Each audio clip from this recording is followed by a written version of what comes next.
Could Tottenham actually win a trophy this season? It's a big question. We ask it every single year.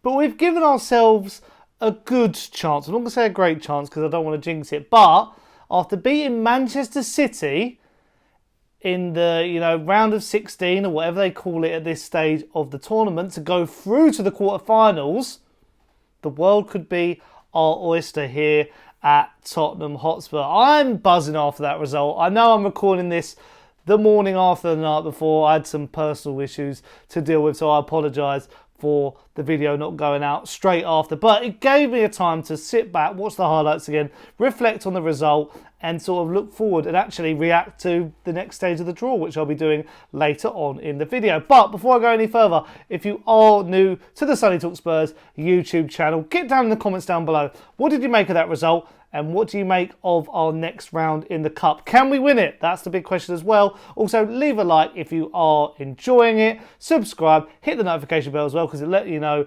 when I've gone live. And without further ado, let's get into it. Because it was such a good result. It was such an important result because I, as many know, I say this every video, I'm a massive fan of Ange Postecoglou and the way we play football. But following the Crystal Palace result, there was a lot of heat on him. There was a lot of criticism coming his way as well. So he needed to bounce back with a result. There was all talk about going into this game of how Pep wasn't too focused from a Man City point of view.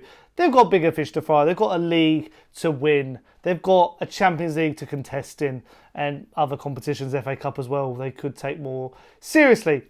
And we saw with the sides, Tottenham fielded quite a strong team, Didn't have Son, obviously, still through injury. But we had a little bit of rotation. Archie Gray featured at fullback. Dragashin was back in the team as well. But overall, there was quite a lot of starters. Solanke, Kulusevski, for example. Manchester City went down. Their B team is still strong, isn't it? Foden, even though he didn't have the best of games. Savinho. So they've got a lot of options in that team. The defence still was quite solid. They had a few youngsters in the middle of the park. And that's sort of where the game was actually won and lost, you could say.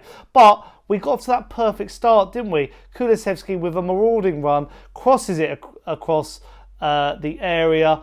And Timo Werner needed that goal, didn't he? It would have done him the world of good. It was a really good finish, actually, from Werner. Really nice late run into the box, like a gut-busting run. And he taps it to make it 1-0 in the early stages of the game. And actually, when you look at the stats, it's quite a funny game that played out. Because we had 11 shots, but 7 on target. That's one of the closest I've seen in a long while.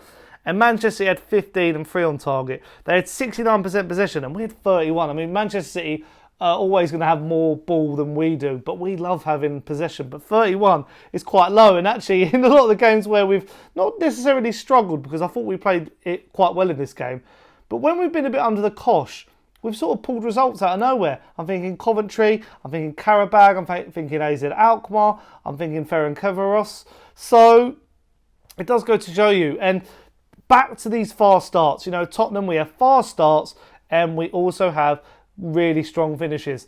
And this was a fast start. And it was even more evident, when we went 2-0 up. We were quite in control of the game. But the second goal came at a good period. 25th minute, a nice little set piece. And Pape Matar Sarr puts it away from a corner as well. Really nice shot. The Taker maybe could have done a little bit better, but really good effort and was happy about that. The only issue was Manchester City then got back into the game. And you could see that, Archie Gray probably didn't have the best of games. Nunes was giving him the runaround and ball goes across, and we're not really good at defending these sort of chances, but he's open at the back stick. Nunes scores right before half time, and you think, I've seen this script before, we know where it's going to go. But actually, as the game went on, City had a couple of chances, but nothing more than, the best chance they had was at the death, where Basuma clears it off the line. I don't know what Vicario is doing from that corner, but, he's had his blushes saved there by Basuma. But Werner could have had a hat-trick. He had a similar chance, played through, should have put it away. Took a really heavy touch and took it a bit wide. That wasn't great. You had Richarlison, who Gvardiol has a throw-in, gives it away, maybe rushes it. Maybe he's not at his peak football fitness. I'm not saying, he's come back from injury, but, he's not as, I say clinical, has he been really clinical? He was a bit last year, but he was just lacking that edge, and that was just a very rushed finish. I think he was a bit shocked he was in that position, but he worked so well to get there. That's what I mean about like the likes of Brennan Johnson and Richarlison and Timo Werner. They work really hard to get in these positions, but then they just haven't got that finishing instinct sometimes. I thought Dominic Solanke was really good as well, just his hold-up play. I think, I saw the latest fan debate on the overlap and Adam McCullough calling him out. Ben Bowman's already criticised, saying he's just a lump and a Bournemouth striker and not been good enough. But Solanke's work off the ball is fantastic and just really important. Helps the wingers get into the game. And Kulusevski, I know he had a bad game against Crystal Palace, but he was back with a bang, wasn't he? Really, really impressive. I was absolutely blown away by his performance yet again. So overall, a lot of good to take from it. There is one negative though. That's Micky van der Ven. Looks like he done his hamstring, walked off the pitch, barely, head in hand sort of moment. So it's going to be a worry about what the situation is around him. But I have faith. Dragoshin, strong. Romero, strong in this game as well. I was worried when Ben Davies came on. Luckily, Haaland did not go up against Ben Davies because that could have been an absolute whitewash. It could have actually been the end of days if that was the matchup on the pitch. So really, really happy. But this means we've obviously had the Carabao Cup draw and we've got Manchester United at home in the quarterfinals. So if you think about it now, there's not many games until you could be at Wembley in a final. And Manchester United, obviously, a big talking point this week. Erik ten Hag was sacked, obviously. Ruud van Nistelrooy is coming as the interim. They beat Leicester by about 5-2, I believe it was. And you do look at it, and by, I think, the time this is done, Ruben Amorim should be in the job. So it's going to be a bit of a feisty and tasty fixture. But I think at home, Manchester United developing, I fancy us. I think we could get into the semis after this one. And then, Ange Postecoglou tonight sort of might have made a few people eat some humble pie. And, he said he wins in his second year. He said, he's going to take the cup seriously.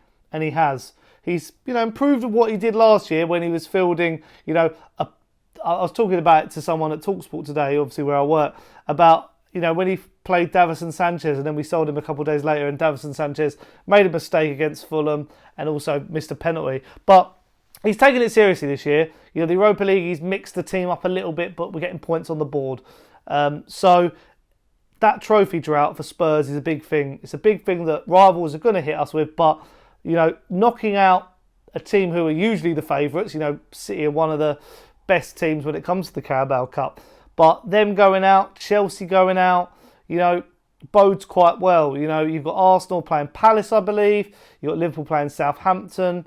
So there's a few good opportunities. If we could beat Manchester United, we could lift it this year. I have got some faith we could lift it. And Ange Postecoglou's predictions might have been spot on. But we needed this result for morale. It was good to see the crowd up and lively and ahead of Aston Villa in the Premier League at the weekend. This is what was needed. Another home game as well, which, our away form's been really bad. So to get a home tie, I think we are really, really happy about that one. But that's my opinions on the game, on the cup draw, on, various comments as well coming out for it. But you're going to have to let me know in the comments down below. What did you make of all of it?